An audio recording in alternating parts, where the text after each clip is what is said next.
Yes, excellent. Can you hear me?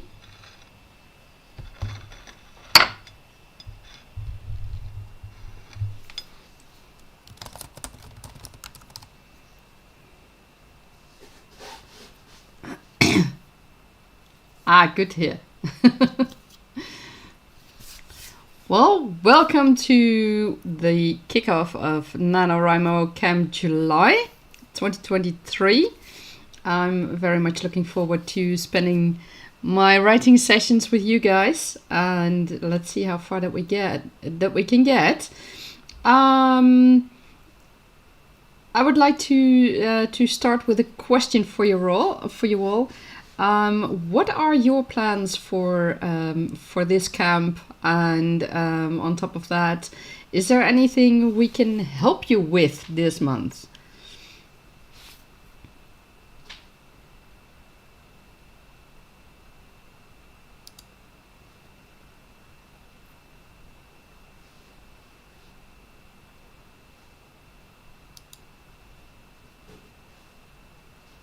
And it's nice to see you too, Dida.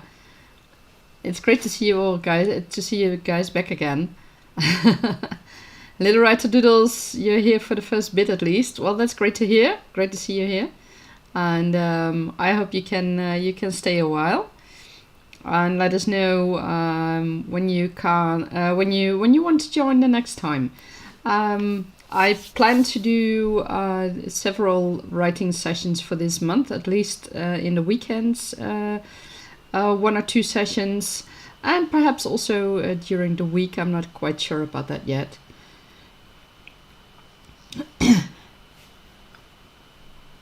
And for me, did you like people in on brainstorming? Just invited folks to come along. Oh, great. That's awesome. I think I saw a familiar name popping in on the Discord. That would be fun to have him here as well.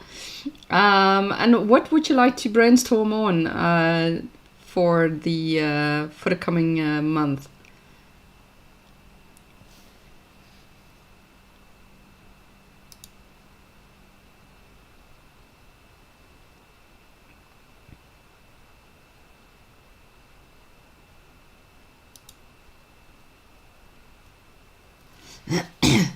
You're going to build the land, Marian. Oh wow, that sounds really interesting. What kind of country is it?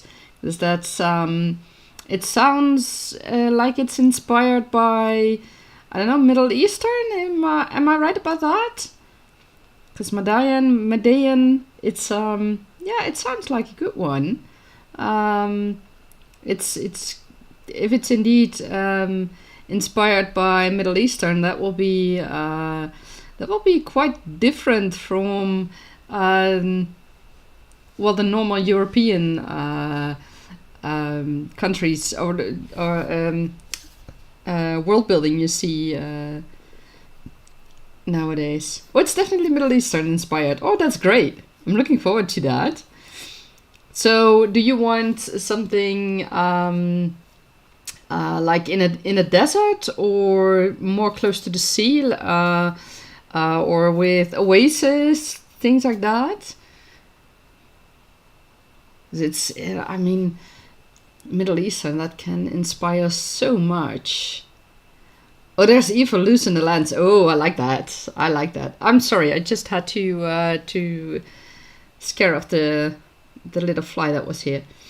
There's evil loose in the lands. Yeah, that's what kind of evil is it? Is it of the spiritual kind? I know there are myths and legends about that, or is it a completely other different kind of evil? If I look at myself in my own story, my books are inspired by a lot of things in the world, on our Earth itself. As for the cultures, there are inspirations from the Middle East, from Asia, from the early Americas, from Southern America, and of course also just from Europe. Indeed, there's both green and desert, I think, because I find it interesting with stories like the Babylonian Hanging Gardens and the Green Oasis. I agree with that. It's those are quite interesting settings indeed. And it's it can be very how do I say that? It can be very challenging to write it, but at the same time, just let your imagination run loose, and then you can go anywhere, I think. These are basically spiritual magic, evil beings that can take on physical shapes sometimes. Ooh, I like that. That's at what moment can they take on a physical shape? Is that do they have to have a certain amount of magic, or are there other requirements for them to take physical shape? I'm really interested in that. I think the Middle East has a lot of myths and legends you can use, or you can be inspired by to make an awesome country. Dida, you need the most help with getting new cultural ideas on how the people there are.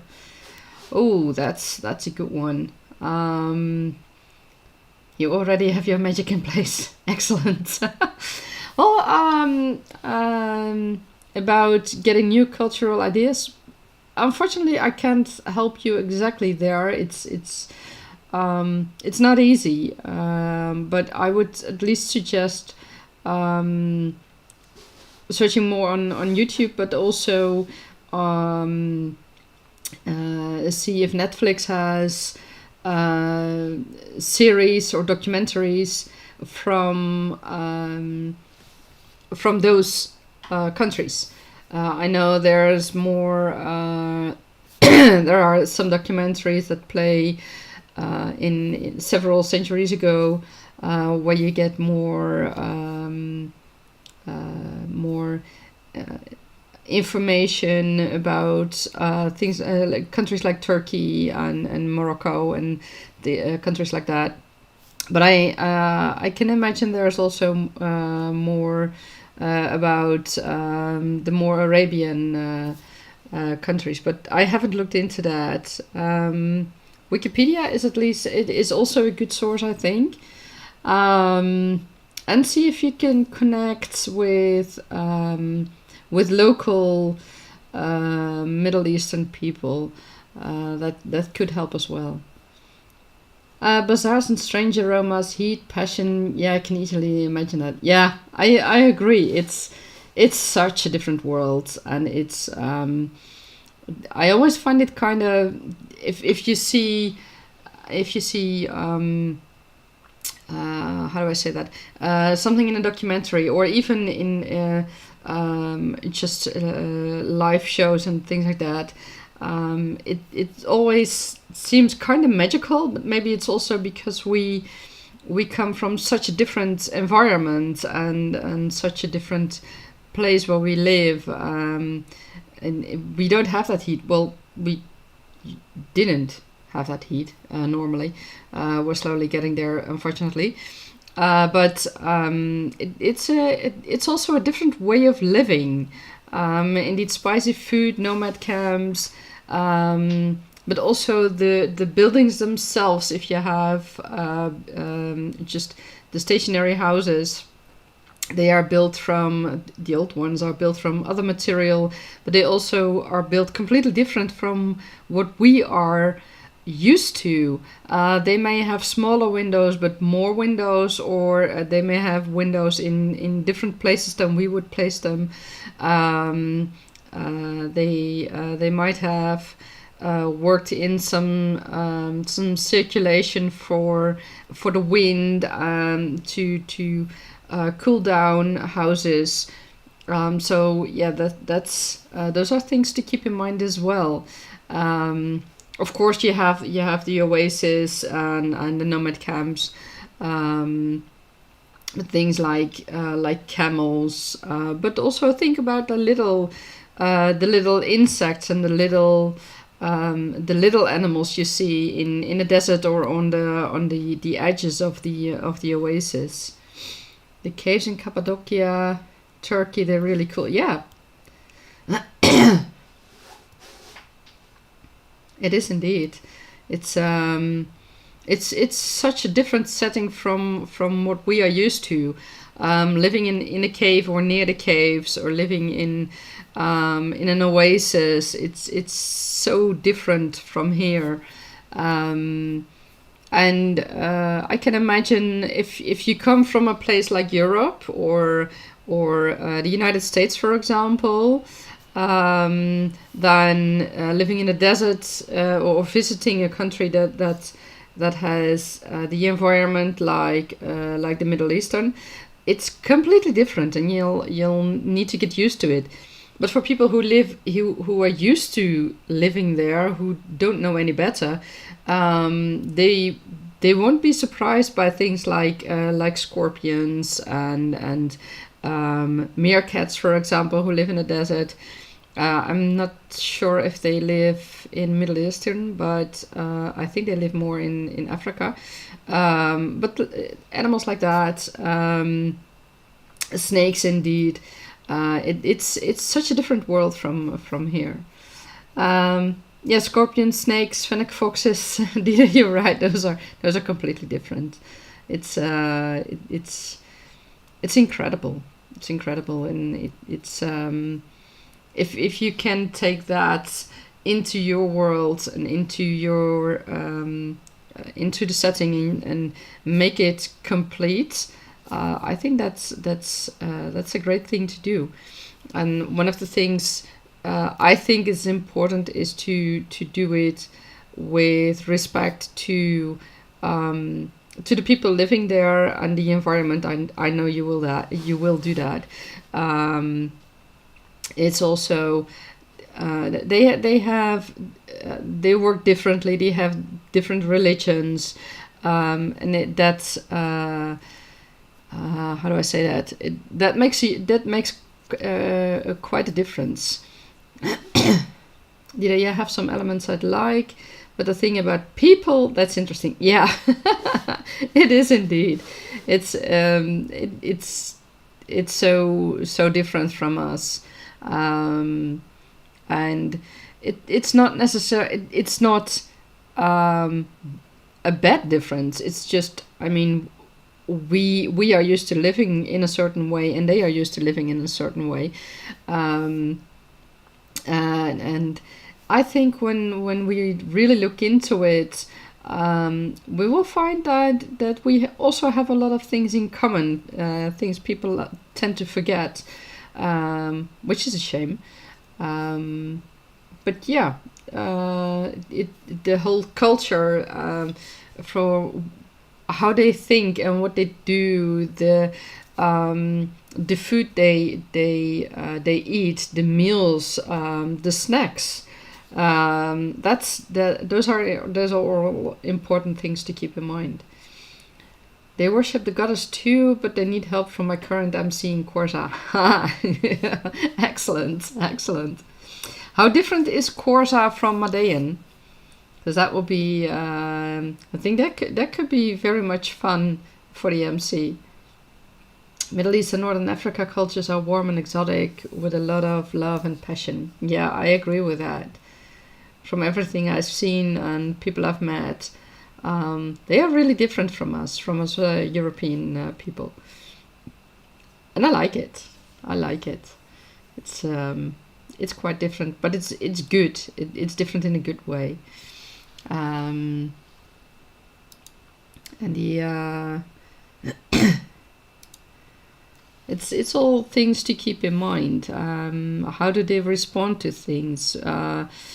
What kind of religion do they have, and what manners come from that? I mean, I know in the Islam it's normal or more normal for men and women not to shake hands, while here in Europe or with Catholics it's normal to do that. So that's a difference. But things like that could be solved. For example, if you look at the I think the Japanese and the Chinese, they, instead of giving a hand, they will bow to each other. So that's also a way of solving it. Not shaking a hand, but still acknowledging the other partner. So those are all very interesting differences.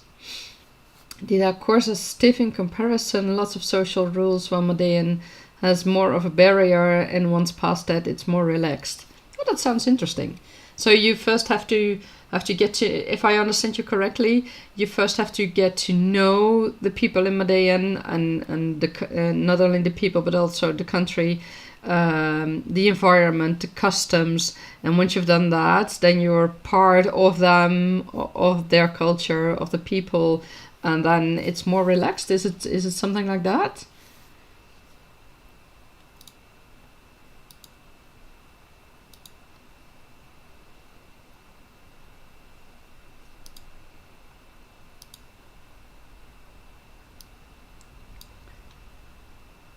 Hi, Lord Forlan. It's good to see you've joined as well. Thank you for joining us.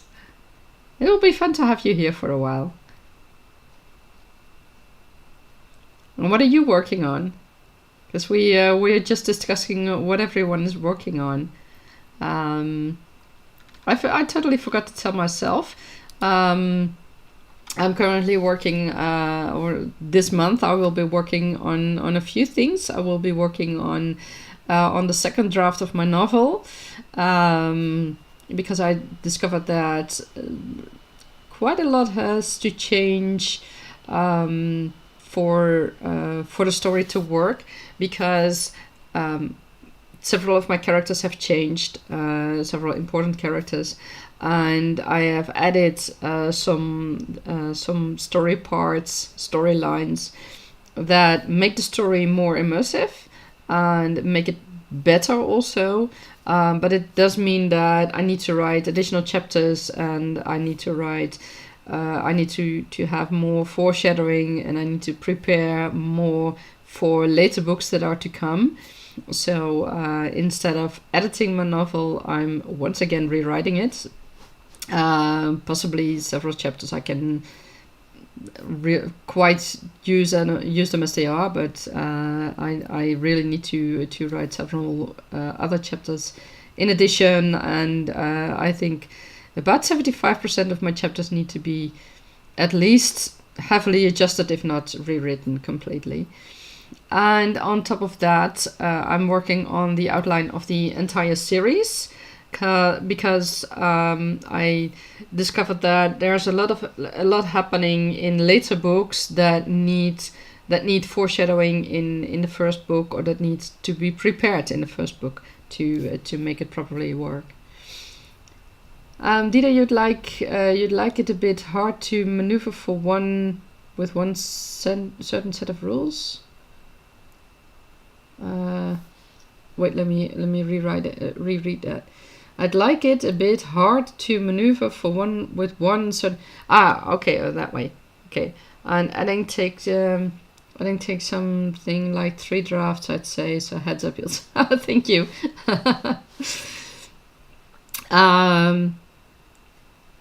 Yeah, I agree that with one certain set of social rules, you won't get far, because if you keep stuck in that set, it simply won't work. I mean, if we go to I don't know, to France, for example, or to Spain, from the Netherlands,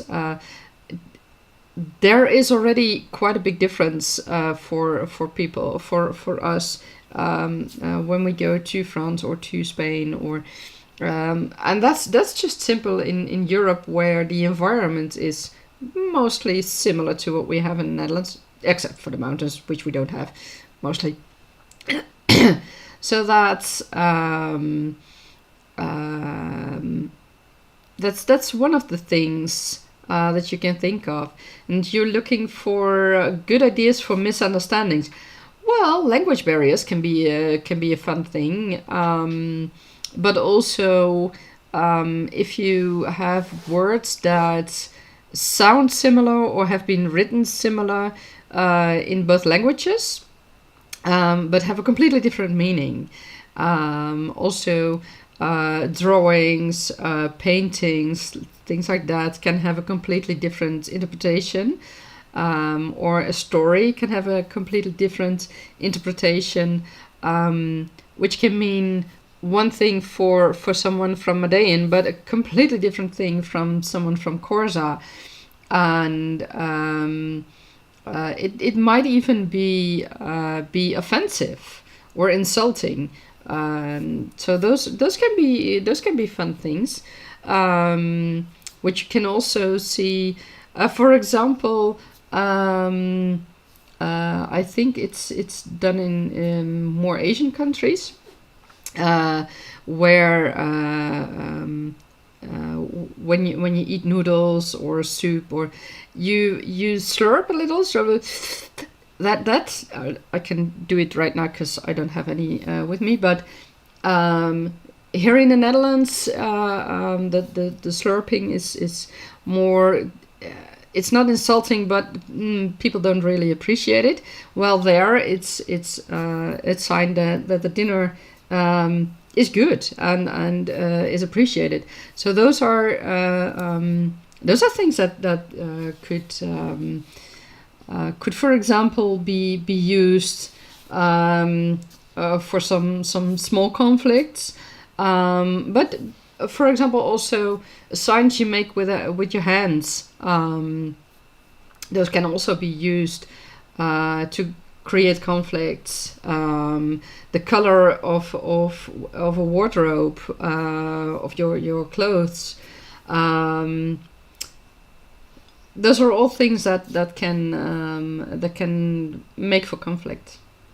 Dita, that's superb in some languages, okay in others, and wordless in France. Yeah, yeah, indeed. And yeah, not showing teeth when grinning is another example. Exactly. It's those are the small things that can have a huge impact.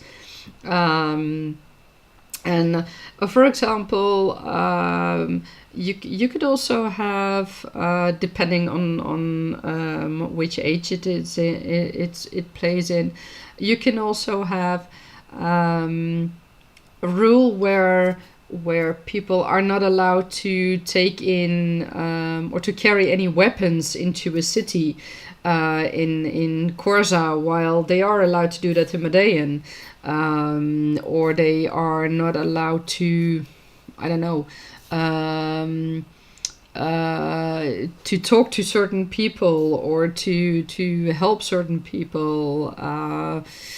And if you are completely new in a country, you don't know those things unless they are told to you.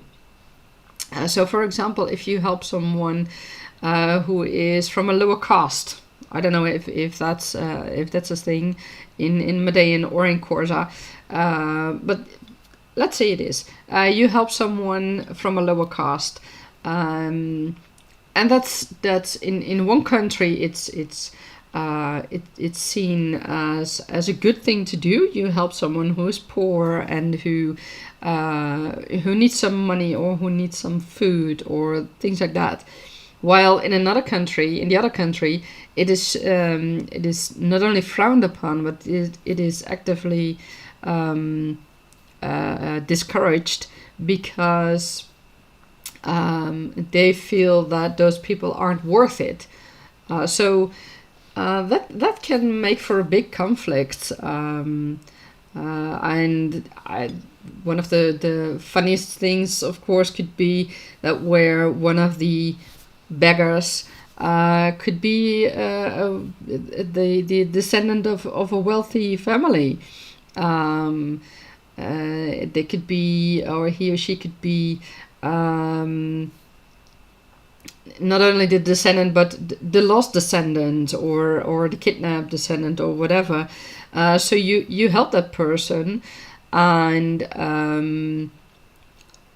it's frowned upon, it's discouraged, it's even seen as offensive.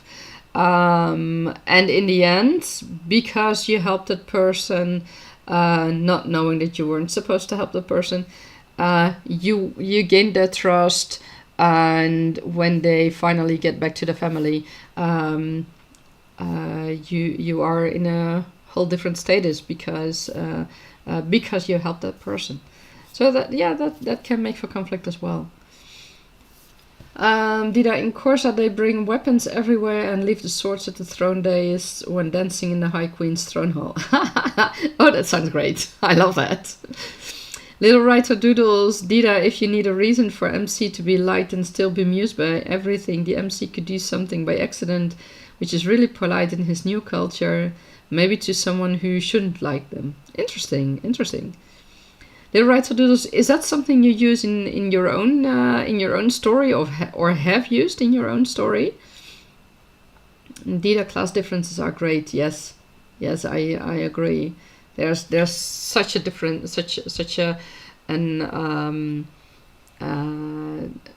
great opportunity for storylines and for accidents, for sidelines to work. In my own story, for example, one of the lower healers in Dragon City is also heals people who live in the lower areas, and the people who live in the lower areas are regarded as not being that much of an important people. And at some point, she needs to help the queen of Dragon City, and at that moment, the king is confronted with the fact that this mage healer helps the people in the lower areas, and then they have to find a solution, because on one hand, they do not approve that she helps people in the lower areas, but at the same time, they want her to help the queen. So there's some conflict there, and that gets solved, of course. But that it can make for fun scenes. Little Writer Doodles, not directly used in my own story, but love things where people accidentally get into situations, but good and bad. Yeah, I agree. And it reminds you of some Shakespeare situation, like in Twelfth Night. I don't remember that play. It's been a long time since I read any Shakespeare plays. Dida, may I ask something about your story? Also, how much contact does your MCs have with the highest nobilities? Some MCs of mine actually are the highest nobility, close to, because three of my dragon riders are actually the sons of the Dragon Rider King. So they are smack dab in the middle of the highest nobility, but other MCs are healers or are seers who do not have any standing at all. So there's quite a difference between the people. Also, I didn't want the usual setting where people are, I don't know, from let's say all from nobility or all from a lower class and either work their way up or work their way down or whatever. I wanted the mix and see how that would work. I hope the readers find it funny as well, find it good as well. So far, it works for me, but we'll see how it ends up. Dida, Shakespeare is really good fun. I have the complete work, so I'll definitely check it out. Yeah, Shakespeare has also has always been fun indeed. I haven't read all of his works, but I have read several. So it's it's good. And Thomas, how are you doing in the meantime? Do you have any cultural differences in your story, where people, where your main characters cause a conflict, or are a victim of a conflict, or something like that? Dida, you like having characters who are a bit wowed or even hating ability, create contrasts, but on the other hand, my MC Jack has a tendency to ignore class. Yeah, ignoring classes is a great way to do it. Well, my really main healer, Ayla, she basically is in the same boat as Jack. She isn't interested in any class. Her parents are healers as well in the White City. They are regarded as as high people, or at least her mother is. Her father, not so much, but that's one of the conflicts in the story. And it's people think that because her mother has a high position, that she also needs to have a high position, but she actually loves to be outside of the White City and just help every people who needs help. And so yeah, that's a fun thing. And when she finds out that one of the other MCs, one of the Dragon Rider's sons, is actually the Dragon Rider's son, a Dragon Riding King son, well, she has a bit of a problem with that, because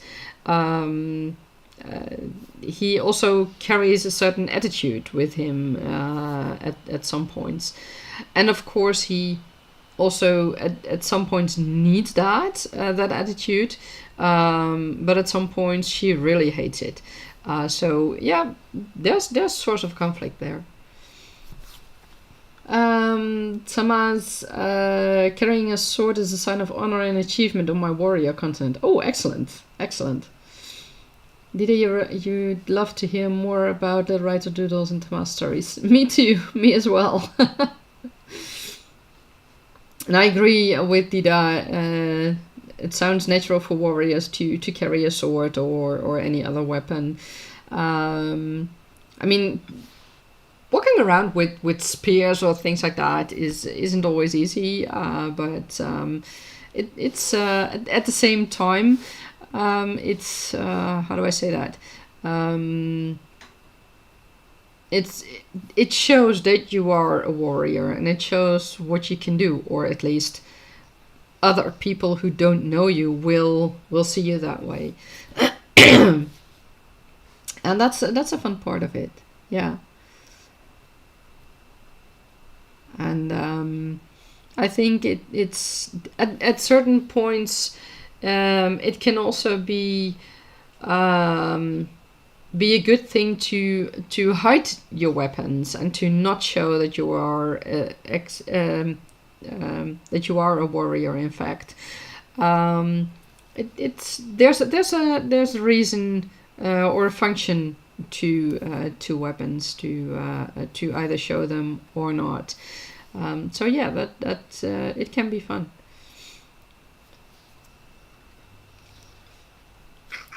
In the meantime, people stay hydrated, because that's important.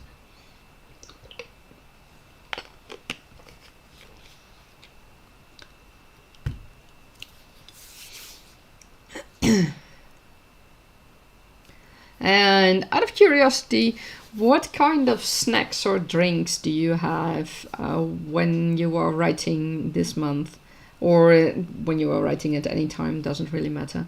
Is there any favorite that you have that you really have to have during writing, or can it be anything?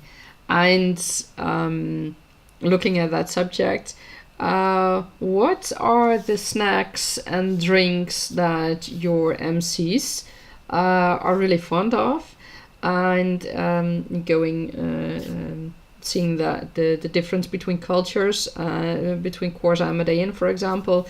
Do you have snacks that a certain country in your story has, and other countries don't have or don't even know about because they don't have, for example, I don't know, dragon fruit or melons or whatever. So yeah, let me know about that. I'm really curious.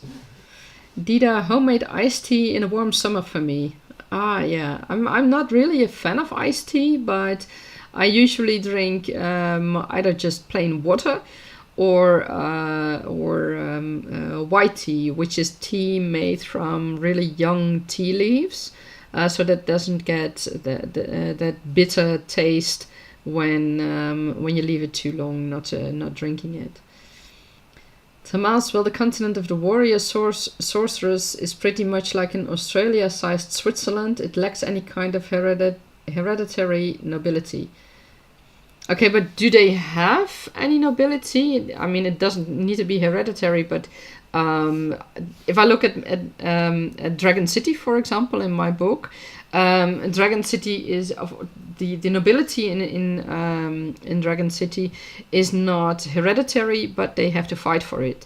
So when the current Dragon Rider King either steps down or dies, his sons or one of the sons needs to really fight to become the next Dragon Rider King, and he needs to show that he is suitable for the job, and if he isn't, then someone else will take over. So it's not like we have here in the Netherlands, we have a king, and before that we had a queen, his mother, and now he has 3 daughters, and if everything goes all right, the eldest will take up the throne when he decides to step down, because that's a thing in our country. Our monarchs just simply step down instead of waiting. Instead of the others, the descendants having to wait until the current monarch is dead, and like in England. So that's a huge difference. Dida, or you can talk at length about such things. I'll leave the space for others for this one. Take a look at the ex-royalty of lands like Greece, Bulgaria, Iran, of France.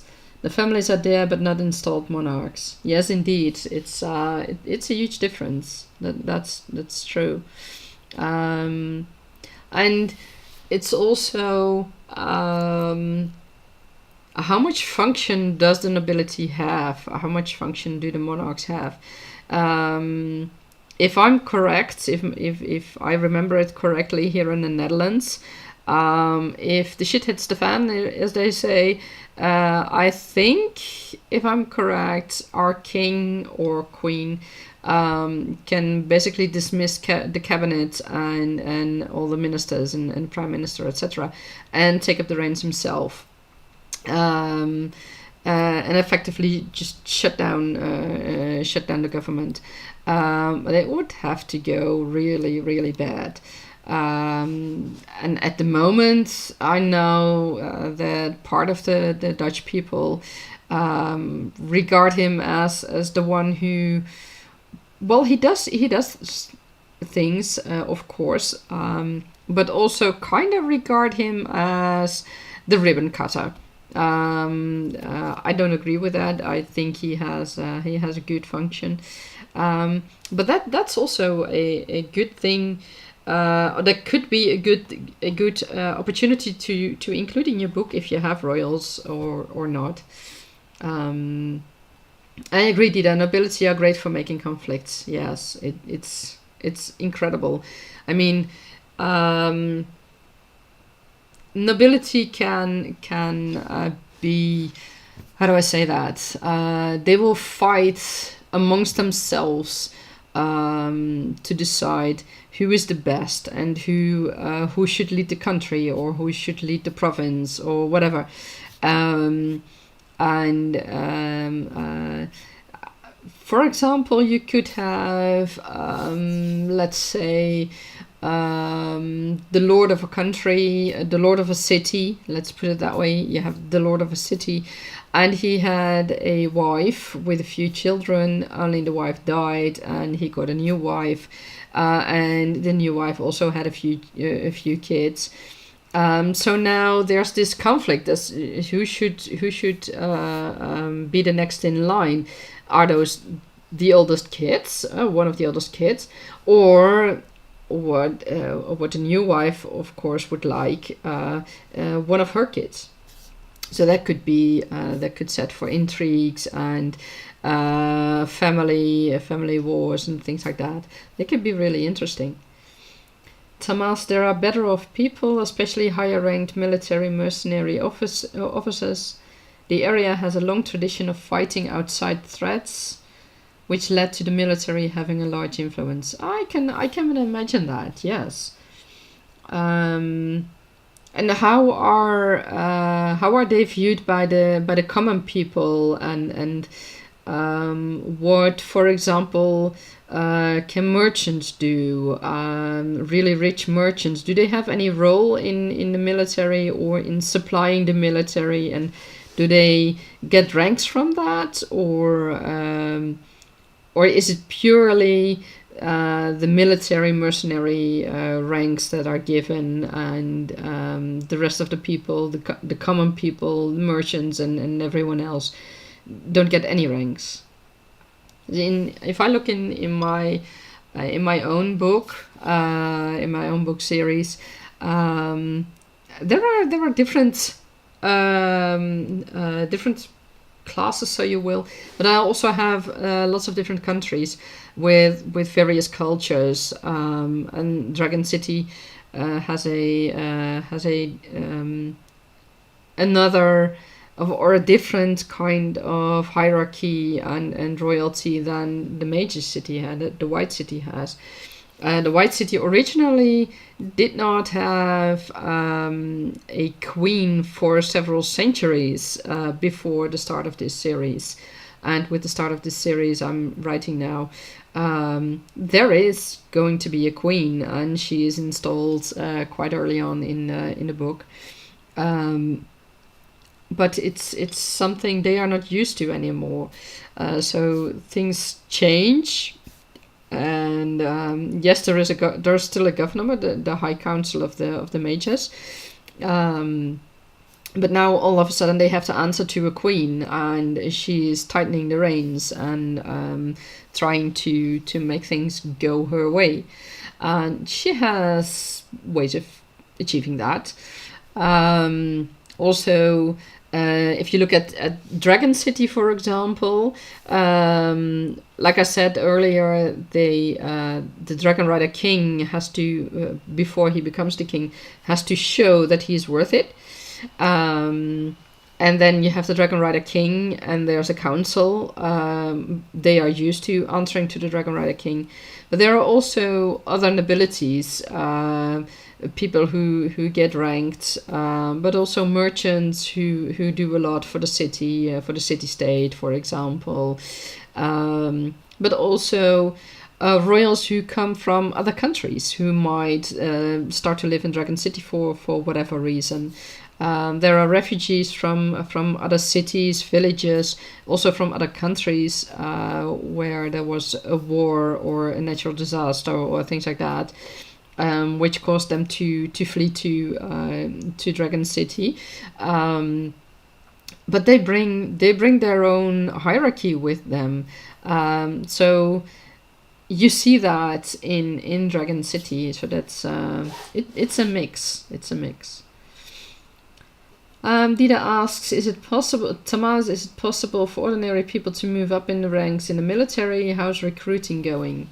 Tamas, nevertheless, it's still mostly a democratic system, with the most urgent issues are related to how the country should react to events happening in the outside world, both on the planet and beyond.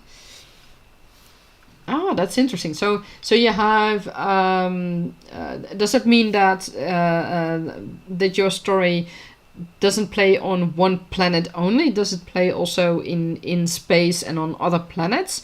Or do you mean more like, I don't know, asteroids coming in, or I don't know, things like that, celestial bodies, but also sun flares, things like that. Is that what you mean with things happening beyond the planet? Well, that's an interesting question, Dida. Those who hate the military, why do they hate them? Yeah, because there are always people who hate the military. That's a very good one. And Tomas, you say it's still mostly a democratic system. That suggests to me that there are boundaries, because if it's mostly democratic, that means that certain things are not democratic. And how is that? How do I say that? How does that work? And what are the boundaries? Tomas, everyone can join, and expectably a military career is quite popular among young people. I can understand. Are there other jobs, out of curiosity, are there other jobs in your world that are that have a similar status to a military career, or is a military career really the best career to have? And Dida, what would stop someone from joining the military? Well, that's an interesting one. I can imagine that maybe it's not so much the youth that wants to stop joining, but more the family, like the mothers or the fathers, who might want to stop someone from joining the military. But that's just my idea, because that's I can imagine they wouldn't like a youngster to join the military and possibly be killed in action. But I'm really curious how it works in your world, Tomas. Those are really really interesting things.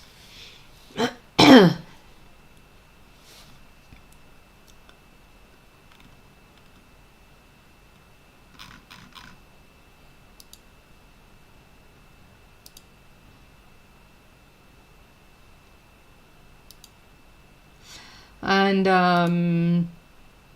things that can also how do I say that? Are there things the military does that that are not appreciated by the common people, or by those who are not in the military? Is there a certain attitude that military officers have, or are they, how do I say it, entitled to more resources, for example, or more food, or food that ordinary people cannot get, or are not allowed to get or to keep? Do they have to pay higher taxes? Do the common people have to pay higher taxes? Are the military people exempt from taxes, for example? Those could all be source of conflicts. Tomas, the system definitely has its opponents, mostly since mercenaries are one of the main export goods of the continent, which results in people getting killed or injured. Ah, I see. So, do I understand it correctly that it's more mercenary-like than a military organization like we have here on Earth, where we just simply have the army or the air force or whatever, just the complete military force, where we do not have mercenaries, except for the whole Russia thing, where we do not have mercenaries defending our country. Is there a difference between the mercenaries and the common military people, or are the mercenaries the only military people in your country? What keeps the majority abolishing the system altogether is the fear of outside threats. I think that's an interesting thing. That means the outside threats are really, really substantial. I mean, if we look at countries just here on Earth, several countries have been downsizing their armies because there are no huge outside threats anymore. And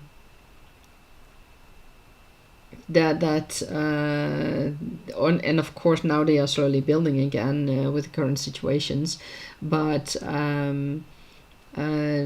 what are regarded as such vicious outside threats that they really need those that military system? Indeed, NATO and UN forces could be seen as mercenaries in our real world. I'm not sure. I think NATO and UN forces are basically comprised of our own military forces. So I don't think they are mercenaries. But I'm not quite sure. I have to admit that. I'm not exactly sure.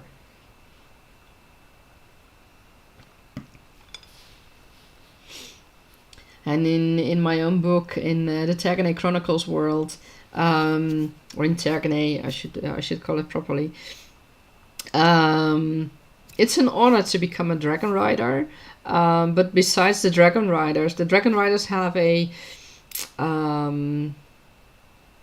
it's a split responsibility they have. They have a responsibility to keep the peace on the several continents of Tergaenae. There are also, the dragon riders are really spread over all the continents, so it's not just one continent where that has dragon riders. So on one hand they have to keep the peace, but they in certain situations they will also defend a country or defend their own country in case of war or things like that. And then there are also just the normal military, the normal armies in other countries. And Dragon City is a city-state, and it has both the dragon riders and the lower armies, for lack of a better word. So the foot soldiers and all the other parts of a traditional army, of an ancient army. So that's a combination. In the White City, for example, that's a city-state as well.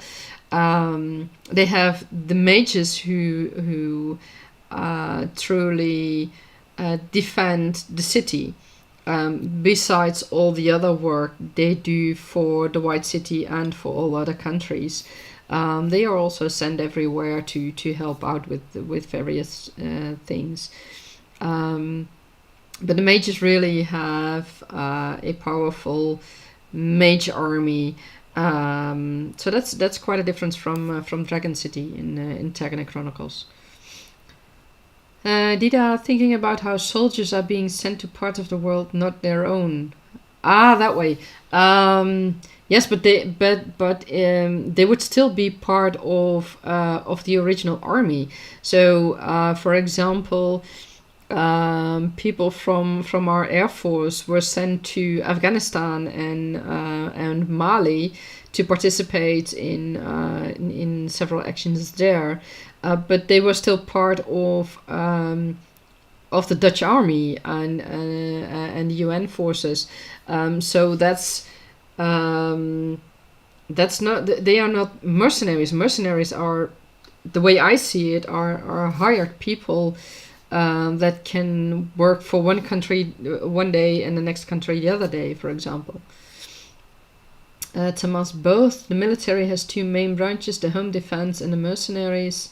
The latter take up contracts from entities in other countries or other planets. Okay, that way. I see. Dida Tomas, what threats do the military have to hold at bay that the people can't defend themselves against? Yeah, exactly. That was that was a question I had as well. Because it's if the military is seen as something that is absolutely needed and the country cannot do without it, then the threat has to be huge. I can imagine, and luckily that's about a century ago. I can imagine a war, but is your planet, the continents, are they in a constant state of war, or is there something else going on, or the planet's in a constant state of war, and thus need to have the armies to defend themselves? I'm curious about that.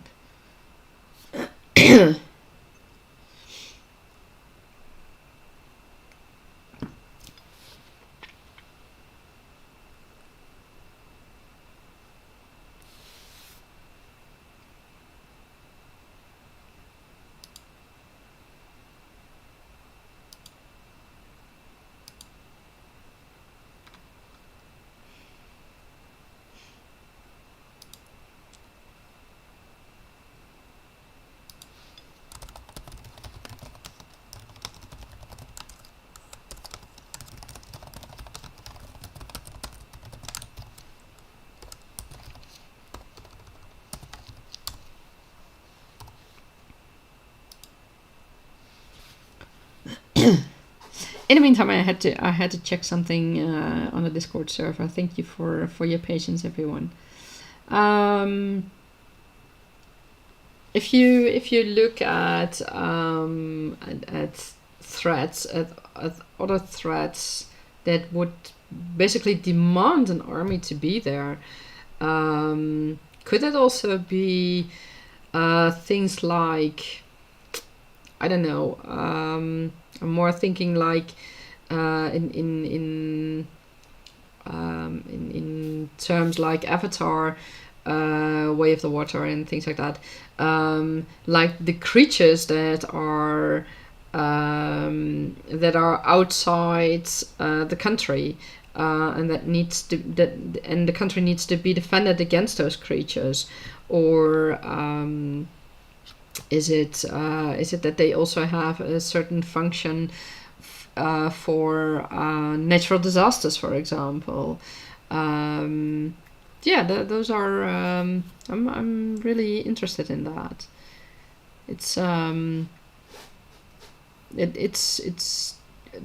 Those are all options. In the last option, it's I would maybe not use a military as a demand, but at the same time, the military can provide protection. But do you need the military, or do you need mercenaries, or just security for that? And what I can imagine as well, you say that the mercenaries also take up contracts from other planets. Does it also mean that threats can come to a certain continent, of threats from another planet? Can they come from a certain to a certain country or continent, or is it more threats that are local to that are only on the planet itself? Tamas, initially the tradition came from the need to fight off supernatural threats on the continent, which was followed by colonizing attempts from great power of another continent. Okay, that's interesting. And Dida asks, Tamas, who administers the military activity themselves or a body outside of the military? That's interesting as well. It's often if it's a body outside the military, it's some kind of government, or it's the royals, for example, a king or whatever. At least here on Earth, let's be clear. at some point someone has to decide what the military will do and where they will defend and how they will defend. Someone has to make that decision. So that's it's an interesting question. If I look in Tergaenae, the Dragon City really is the top of the Dragon Riders, and Dragon Riders in other countries and on other continents eventually all answer to Dragon City, and in that respect to the Dragon Riders King in Dragon City, and they have a certain function. And the military in Dragon City also answers to the Dragon Riders King. But if I look at, for example, the White City, the military answers directly to the not to the High Council, but to the Queen, or at least that's what's being changed now in the process of installing the Queen. But in other countries, for example, there are countries that don't have royals, and there they answer to the lord of the city, or they answer to the government. Well, I say they don't have royals, and I say the lord of the city. So it's a bit complicated. So yeah, that can be interesting. Tamaz's supernatural threats did not disappear altogether, and there's the catch. According to the treaties they signed with their gods, they are forbidden to use large-scale magic against non-supernatural foes. That's interesting. So the supernatural threats are still there, and the army has to defend them, has to defend the country. The armies have to defend the countries to those threats. And if I understand it correctly, they in the end they do answer to the gods, since they have signed a treaty with the gods. That's interesting. How does that work? Do the gods take a physical shape, or did they take a physical shape when the treaties were signed? How does that work? And also, why did the gods draw the line against draw the line of using large-scale magical magic, not against non-supernatural foes? And that also raises the question for me: how much of the military uses magic? Is it a greater part that uses actually magic, or is it a greater part that doesn't use magic and thus is more suitable to defend against non-supernatural foes? Dida asks, then is it possible to trick the gods? That was my follow-up question indeed. Or are they perhaps not satisfied with what the gods do or with the treaties they have signed with their gods? What did they get in return for signing those treaties? Because that's also very interesting. Because if you sign a treaty, it works both ways. Otherwise, it's not a treaty. Otherwise, it's just an order, and you have to do it that way, and that's it. So a treaty suggests that they got something in return. So what did they get in return? Dida asks, are the gods righteous? Oh, that's a good one.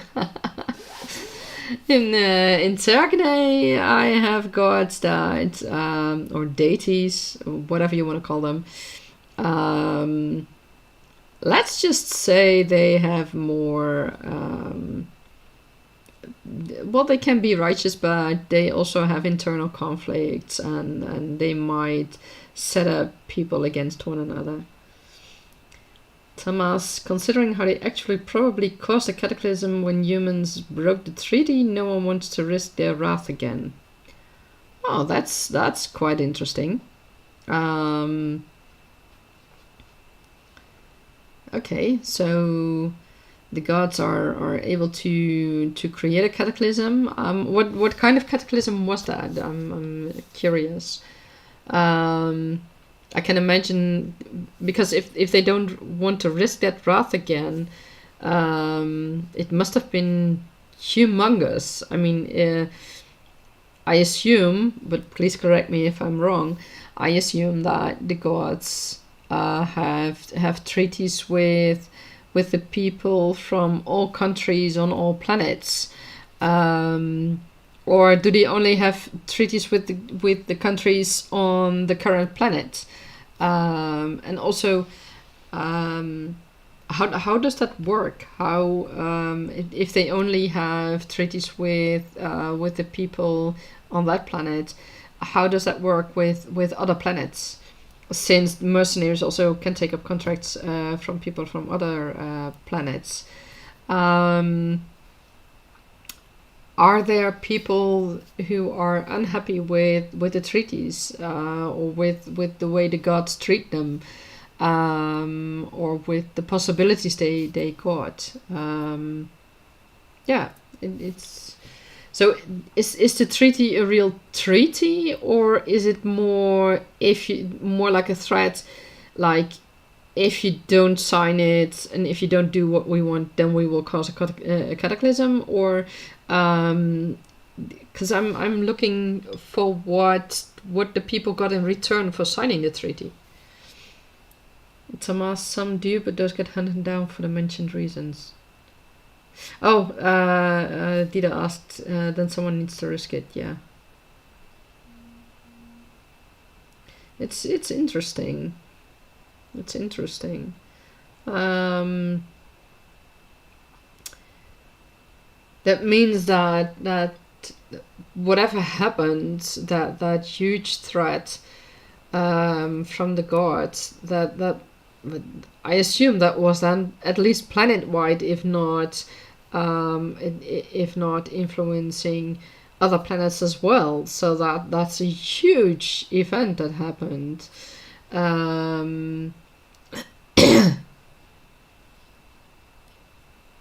Because that's I don't see how it would otherwise work.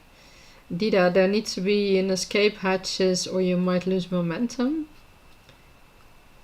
You mean like someone breaks the treaty or does things that are not allowed, and that causes things to happen? Tamas, know only with those who use magic on a large scale. But they are allowed, if I understood you correctly earlier, they are allowed to use magic on a large scale against supernatural beings, correct? So how do they, how do I say that? How do they differentiate that? Is it always very clear that it's a supernatural being?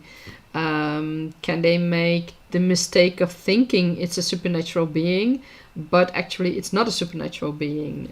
Could common people have instruments, for example, that would cause them to use magic in a way that would make the military people think that it's a supernatural being while it's just a normal common people?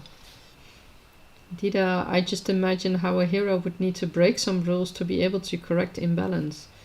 Yes, I'm also curious as to what exactly the imbalance is, because imbalance creates the conflict and creates it can be a driving force in the story, and in this case I feel that the threat of the gods is might be either way too huge, because they manage to basically suppress everything and everyone, or there has to be but that's the way I feel. Let me put it. Let me put that clear. Let me make that clear. Or there has to be some way that someone breaks things, breaks rules, and either that same cataclysm or even worse happens, or it becomes clear that that maybe it wasn't a cataclysm caused by the gods, and it was something else entirely. And I'm still curious to know if I'm also curious to know, did the cataclysm happen before the treaties were signed, or was that at some point after the treaties were signed, and it happened after someone broke or a group broke the rules? Because that would also be very important, I imagine.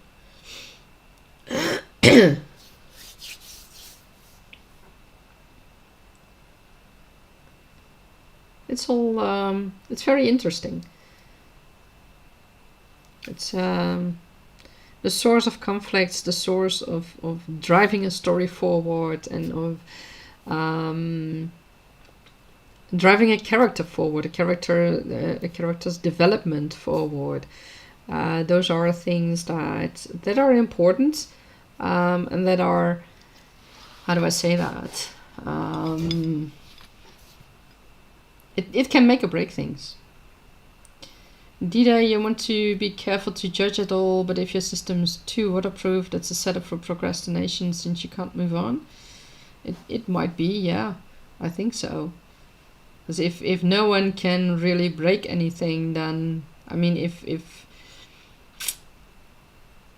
they are all beaten down or killed or whatever just for breaking a rule, that would be could be weird, because that would mean there's no development in a relationship between the people on one side and the gods on the other side.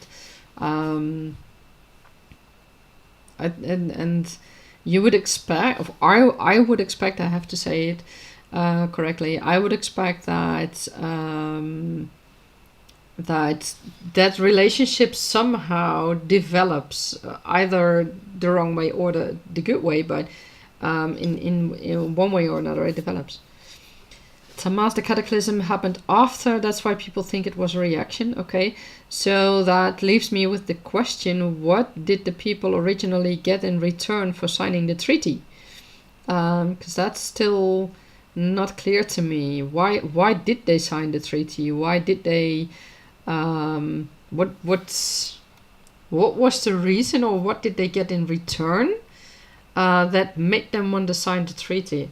And also, is it only for that planet, or is it for all the planets, or is it even only for that continent? And Dida asks, if that's something people only think because they're suppressed into it, then the hero needs to find a loophole and go there. Yeah, I agree, Dida. It's at some point it needs to become, it would be good if it becomes clear if it was indeed a reaction, which would suggest that the relationship between the people on one side and the gods on the other side, that relationship has worsened, or was it just a natural thing that happened and the gods had no hand in that? Because if that becomes clear, then attitudes may change, and the way people feel about the gods may change as well. And Dida, heroes are there to do the impossible after all. Yeah, often they are indeed. Often they are. Yes, you're right. You're right. It's it's a fun thing, heroes, and how do I say that? At some point, if you have a hero, the hero needs to be able to develop him or herself, And if you are constantly, always, without exception, being pinned down by that one humongous threat, people want to escape that threat at some point. People want to escape the floods. People want to escape, destroying the earth, things like that. And that's that can be a source of a conflict. Thomas, the conflict is caused mostly by the dilemma how the continent people handle their role and responsibility in handling conflicts and social developments in the outside world.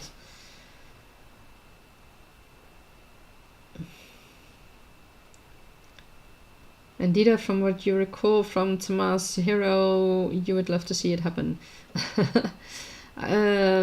Yeah, I would be interested to see that as well.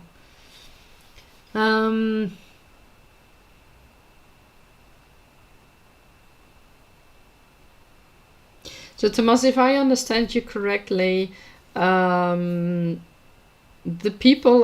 continent people are judged by the gods, or at least they think they are judged by the gods, on how they handle their role and responsibility for conflicts and social development in the outside world. So that's outside the continent, and that's on other planets. If you say social development, that to me also suggests the development with how they handle the gods, how they handle the relationship with the gods. Do they worship the gods? Do they are they are they able to physically touch the gods, or see them in a visionary way, or whatever? Thomas, the humans are allowed to use higher level magic against supernatural forces, both as self-defense and while fulfilling contracts. Indeed, you need to find what moves the fastest and follow it. That's where the hero needs to be, and that's where the story takes place. Other angles, point of views are to illuminate what's going on. What is your character? Yeah.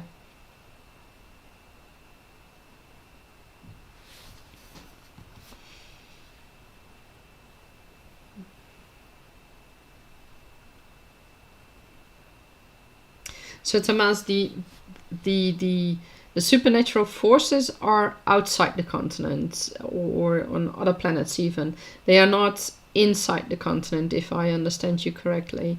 But how are they not? How do I say that?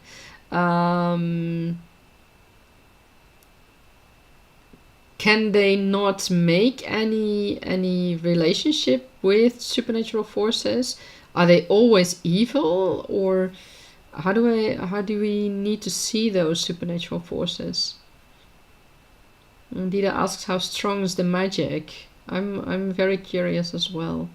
How and not only how strong is it, but also how is it limited? What limits the use of magic? What if they go outside the boundaries of their magic? And how do outside the boundaries of the does the magic get depleted? The magic in themselves, if they have it, does it get depleted? Do they need to slowly rebuild it, for example? Or do they have magic instruments? I don't know. How did they gain the magic? Is that part of the treaty they got with the jobs? Is it what they got in return for the treaty? Because that's the whole treaty with the gods is still pretty much a mystery to me. I understand that the rule is that they can only use magic against supernatural enemies, but I still don't see what they got in return for themselves. Why would they agree to such a treaty? Why would they agree to be limited in that way? Tamas, the gods do not really show themselves. In exchange, they don't really need any large-scale worship.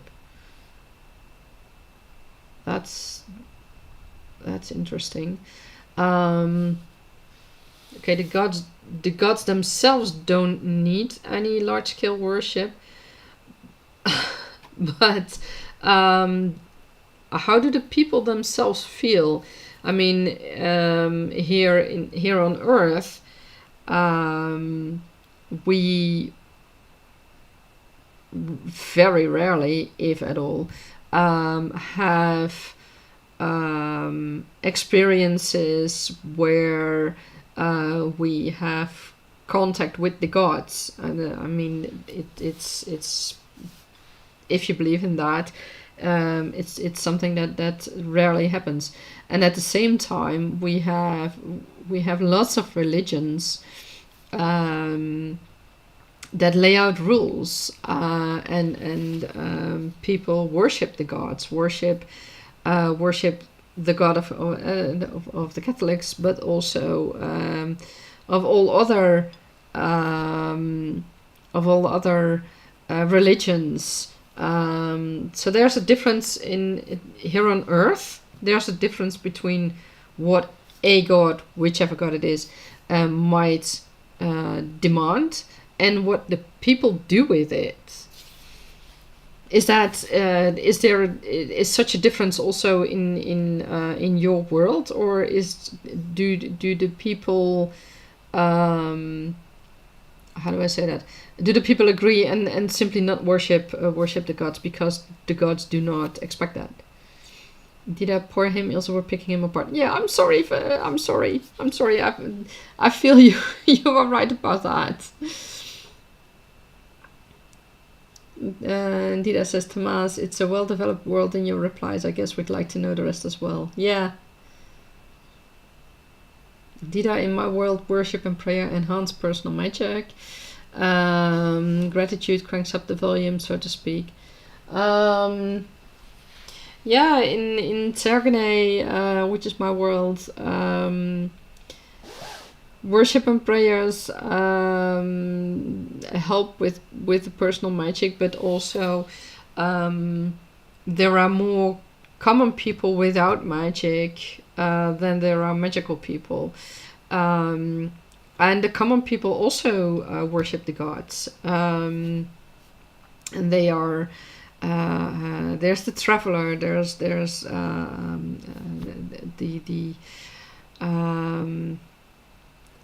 often used the young one, the young woman, the old woman, and etc. And they are worshipped as well. The thought is that the gods, the deities, need to be worshipped to make sure that good things keep happening, and they make sacrifices in temples, for example. And what can also happen in Tergaenae is that people are actually in a kind of trance state where they meet the gods, so to speak. And are given an assignment or an explanation or whatever, or so that they can keep on going. And that's not only for the magical people, but it's also for the common people. They can have that chance. And it's also a thought that the gods can influence nature, so they want to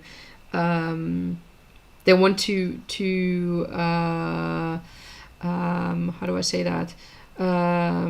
They want to sacrifice things like I don't know, some crops or talismans or things like that. So yeah, that's Dida, that sounds like classical shaman trance, Ilse. Well, it's not necessarily that. Yes, that can happen, especially for the seers.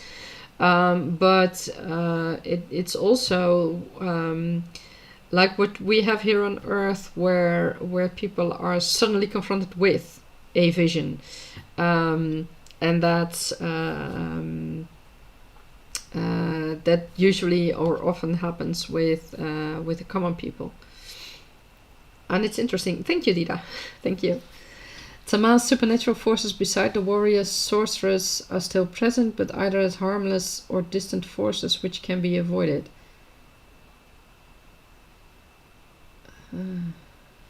Okay. Do you mean inside the continent that supernatural forces are still present, but they don't need to do anything about it? Am I correct in thinking that?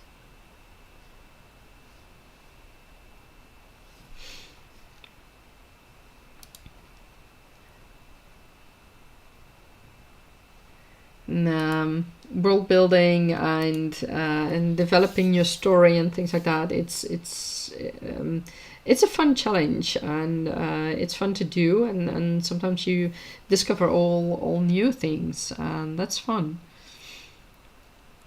And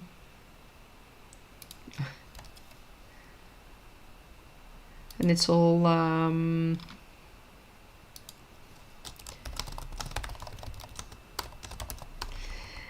how do I say that?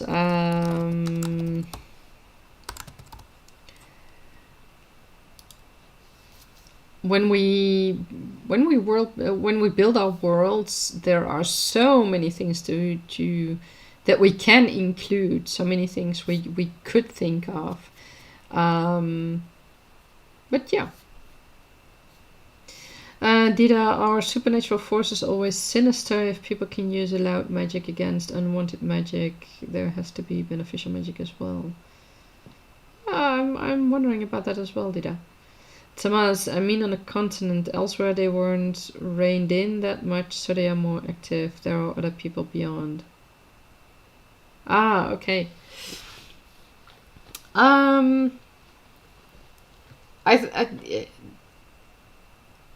It's interesting. So there's, if I understand it correctly, there's the continents, and are there more continents on that one planet? And is there a sort of no man's land between the continents where those supernatural forces are not reined in, or not reined in that much? That would be fun to. That would be fun as well. And I was wondering, since we've been chatting for 1.5 hours already, we haven't written a single word yet in our manuscript, but that doesn't matter. Would anybody be interested in some word game as well to do in a few minutes or in 15 minutes or something? Or do you all wanna keep chatting about world building at the moment and our story development? It's all fun. It's interesting to see how the world of others develop and take shape, and how things work in other stories in other worlds. Tamas, beyond the continent where magic use is far less developed than on the continent. Okay, so you have a main continent and other places around the main continent, if I understand you correctly.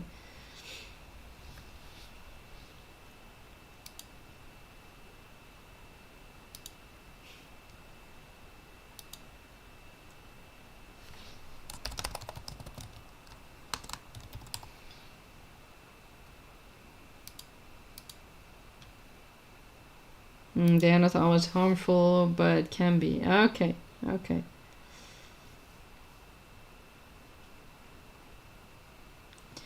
Well, it's all. I think it's all very interesting, and you have quite a developed world. I like that.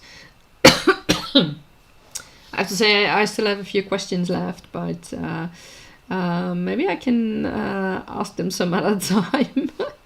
because we've been chatting for quite a while already, and at some point I also would like to write again, and maybe play some word games to look at writing in another way and to work with it in another way. Dida, you would love to read some narration. Yeah, I would be interested in that as well. Thomas, please, if you have some, I would love to see it, and please feel free to post it in the Discord channels. It would be awesome to read it. And to take a break, to take a little break from world building. Does anybody want to participate in a short sprint of, let's say, 15 minutes, or a short writing sprint, or maybe a word game where we need to guess words? What would you like to do to keep your writing juices flowing and inspired, and to keep everything going? It's all it's fun to do, and it's how do I say that? We keep things going. Dida, yeah, how about a sprint with word games in the breaks? Excellent. Yes. Well, we can start a sprint in a few minutes. I need a little break. I need to go to the bathroom for a few minutes. Shall we say at 3:40? That's in about 10 minutes. We start a sprint for, let's say, 15 minutes or 20 minutes. Thomas, the magic is potentially extremely powerful, but is often limited by either the treaty or the lack of knowledge how to use the magic. Okay.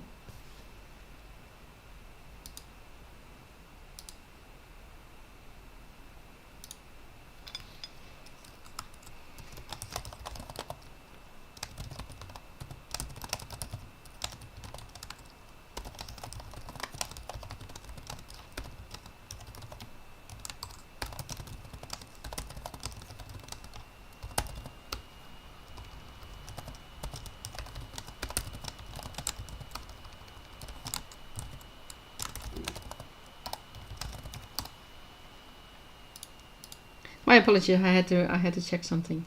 Dida, then I'd like to see how that plays out. Yeah. Thomas, it would be interesting to see a little chapter or scene where we can see how that works.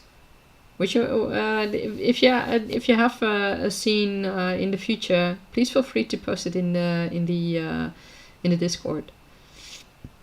Thomas, well, the first part takes place on Earth and has a more urban fantasy-like style. Interesting. Okay, so you have okay.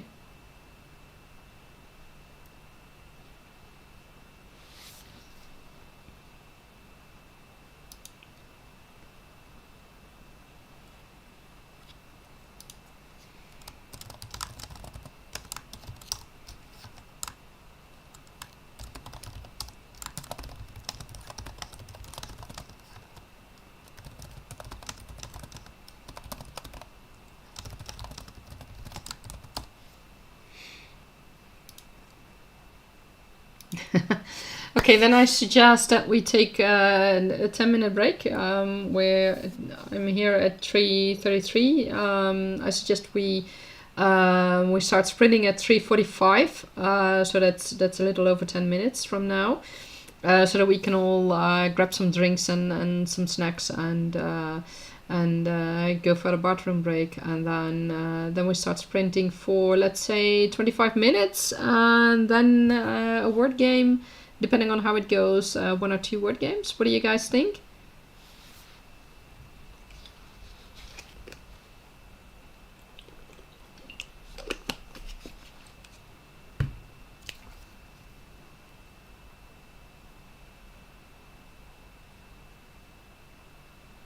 Perfect. Let's do that.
And we're back again. I would like to start our first sprint session of today for 25 minutes. Let us know how you are doing. You will get some reminders in between to remind you how long we still have left. I wish you all good luck and have fun.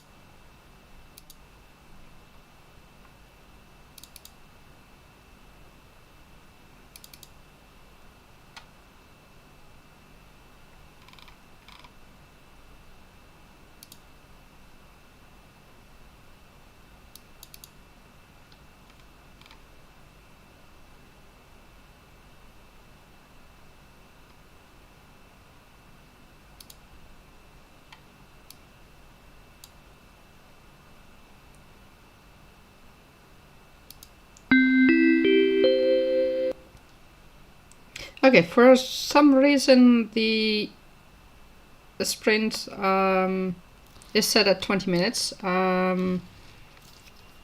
Continued from 25. I'll see if I can fix that. At the moment we have short of 20 minutes left. I wish you all fun.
We still have about 15 minutes left. Good luck.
And we have about 5 minutes left. Happy writing!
Okay, we have another 5 minutes going, despite the countdown on your screen at the moment, because something went wrong with the timer on my side. See you in a few minutes.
Okay, time's up. How did you all do? Did it go as planned?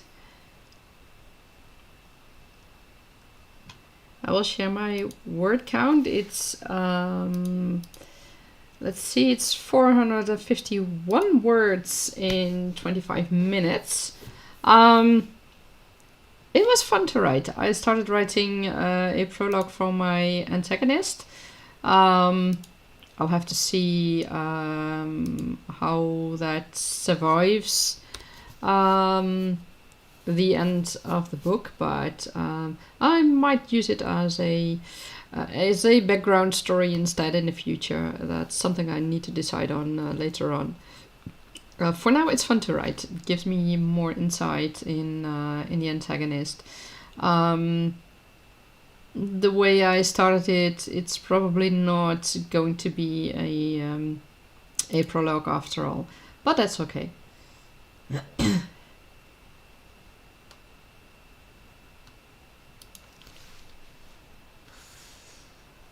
Dida, not really, but you're on. Oh, that's great. That's great. Well, sometimes it's not the easiest thing to start a sprint and to keep the flow going. But as long as you reached a decent amount of words, that's great.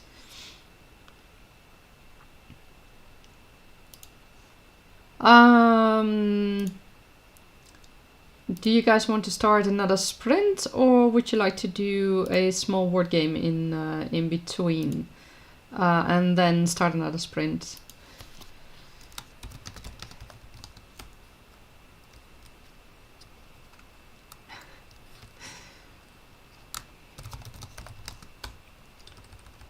Let's see how the people in Discord also have fared and what they would like.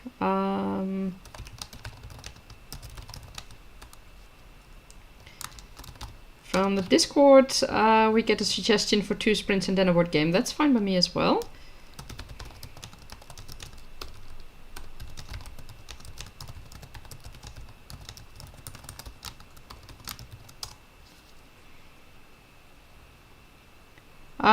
For those who don't know, for the word game, we will use words on stream, as it is called, and that means that basically you have to guess the words based on a given amount of letters that you're given, well, essentially you just have to solve anagrams and see how far that we can get. In YouTube, you can participate in the chat. Where you just enter the words in the chat, and then if the word is correct, it will register as a correct word in the game. So this is the part where you can actively participate in the game. So I can give words as well, but you guys can participate as well yourselves. So that can be fun.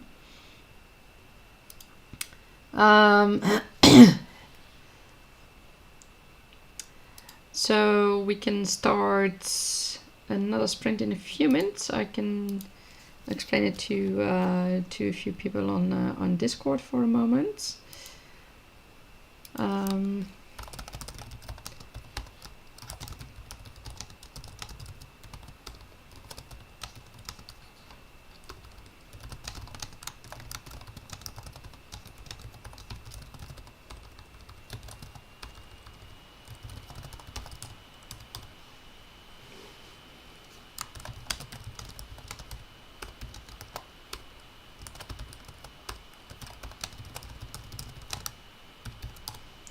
Okay, so that's done. I hope for those joining in later, you also had a nice word count at some point in the future.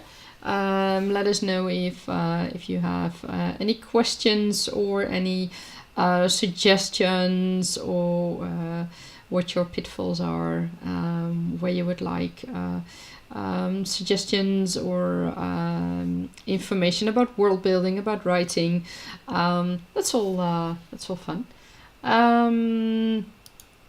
So we can start a new sprint in, let's say, 2 minutes, and then we can go for another 25 minutes.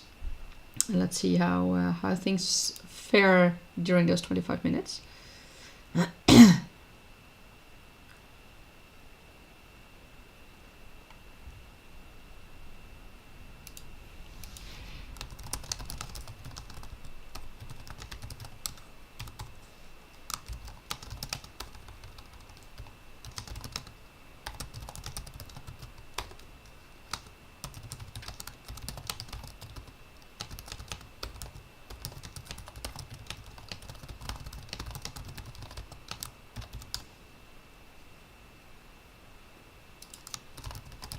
And please share with us what your word count goal is for the day and for your entire project for the month.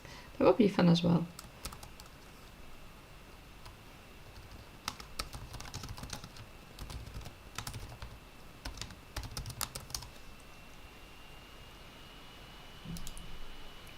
Okay, shall we start? Oh, we have 1 more minute. Sorry about that. Then we'll start another sprint for 25 minutes and see how that goes. I've seen quite the amount of word count goals for today and for the month. It's impressive. Thank you for sharing them with us. And for me, I have set a word count goal of 25,000. For now, that's enough.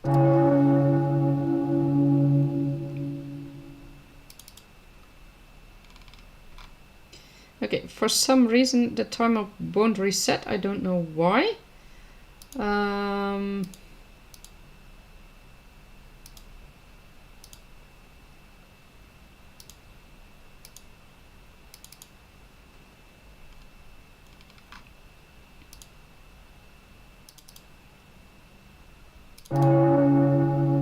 It should reset, but it doesn't.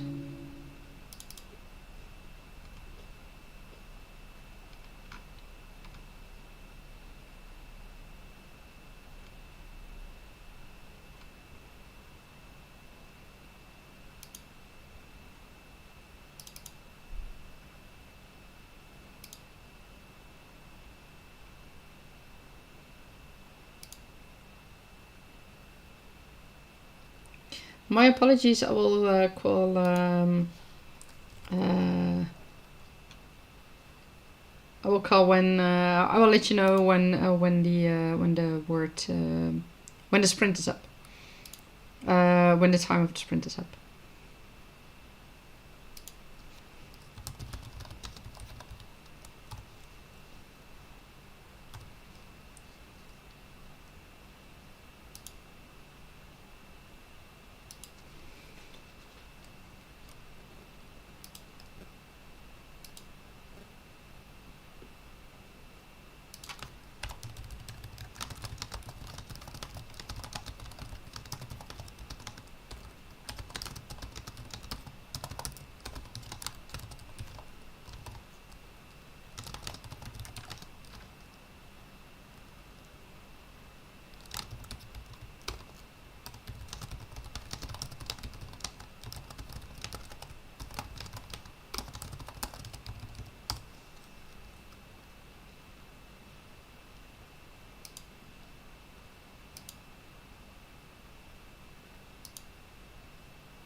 Okay, time's up. How did it go for all of you? I managed to write about 500 words. I'm surprised about that. I didn't expect it, but it's fun. The piece I wrote is really it turns out to be a really backgroundy information for my antagonist, but I don't mind that. It's fun to do.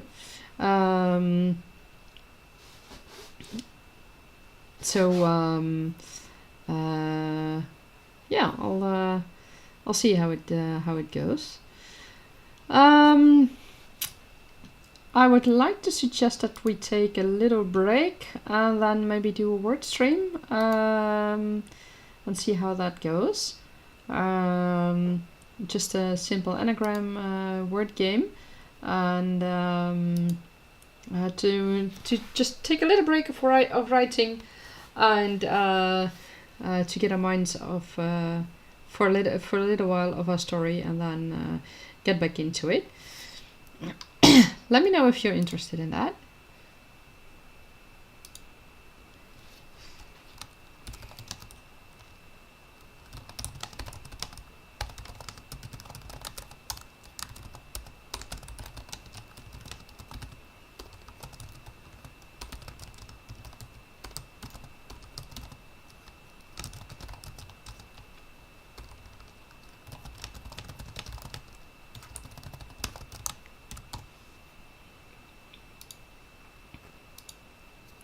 And I notice it's almost 5 p.m. here in the Netherlands, so we've been at it for several hours already. So I would like to suggest to do 1 or 2 anagram puzzles and then call it a day. Because with 3 hours, we've been at it for a long time already. I will post a schedule for more live streams, possibly tomorrow. I plan to do at least 1 live stream writing session every weekend till at least till the end of July, and possibly some live stream writing sessions during the week. But I'll have to see how that goes. If you are turning in later, feel free to leave in the comments how things are going for you. And if you'd like help, and if you do want help, how we can help you, and with what your experiences are, where you're blocked at the moment, things like that. So please feel free to leave it in the comments, and I will definitely get back to the comments later on after the stream. So I wish you all a lot of fun. Let's see. We'll take a few minutes break, and in, let's say, about 5 minutes, we do an anagram puzzle.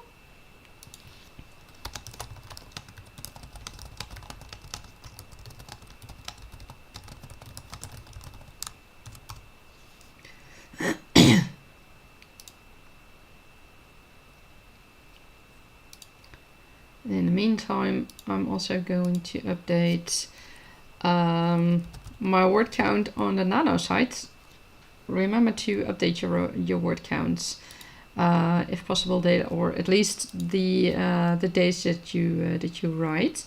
It's always good to do that.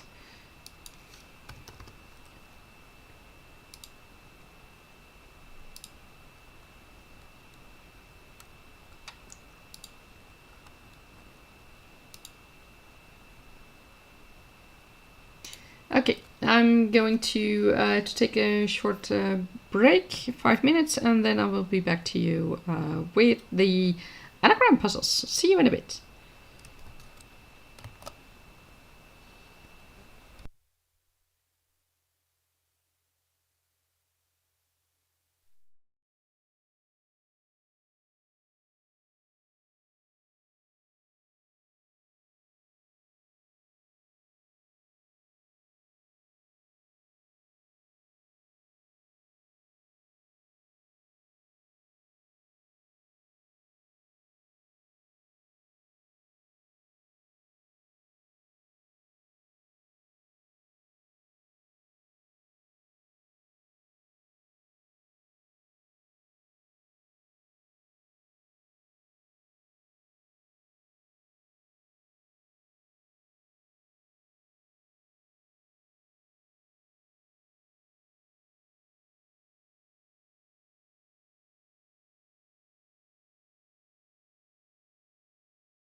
Okay, let's see if we can solve this anagram.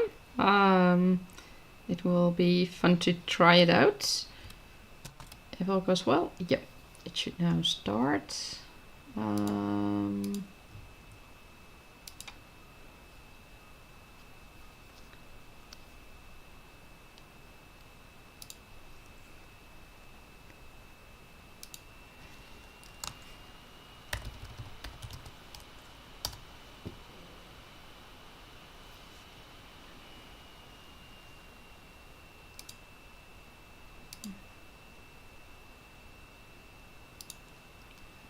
This is not easy yet.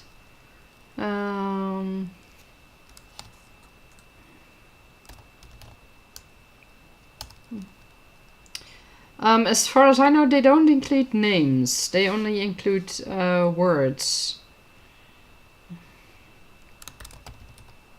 Balloons.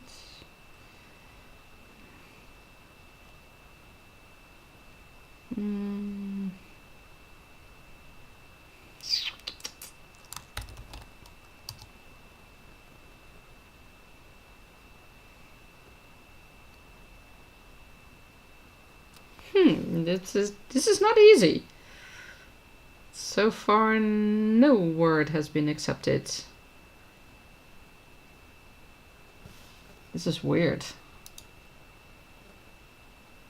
Really, absolutely no word.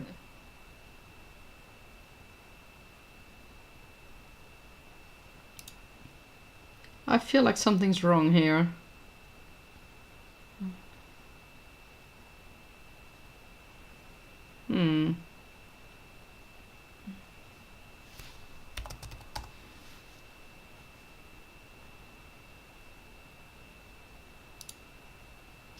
This is really weird.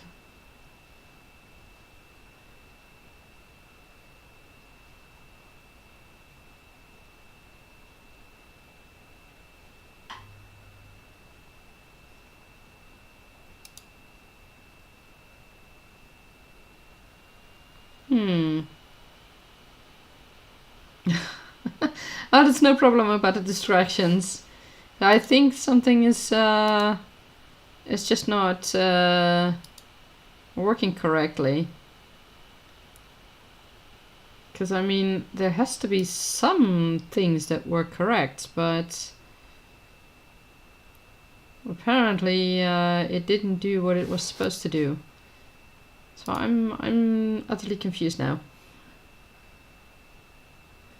Okay, I'll look into this later again. I'm sorry that it didn't work. I have no clue why it didn't work. So I mean, boon and gong and bong and bang, those are all good words, I think. And there were a lot of words that could be made from that anagram. So I have no idea why it didn't work. Yeah, indeed, Dita. Better luck next time. I thank everyone for participating and for sharing all your experiences and the worlds that you have created for your stories. It was fun to do the sprints, and it was a lot of fun to talk about all the worlds and the stories we have planned so far.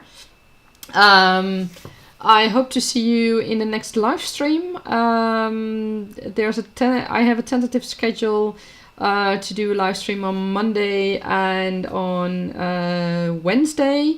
I will definitely do a new live stream next Saturday, so keep your eyes out for that, and subscribe to the channel to be notified of new live streams. Dita, yeah, let's try again later. Yeah, just as a test to see how things why it won't work at the moment. It might be just a setting from my side. I suggest we do that sometime after dinner tonight, and then see how things go. See if we can get it to work. It would be fun.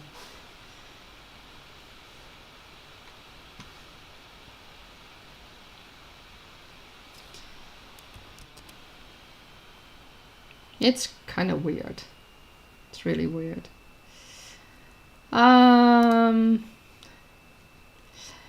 Well, with this, I thank everyone for joining, and I will see you all later. Thank you, and bye bye.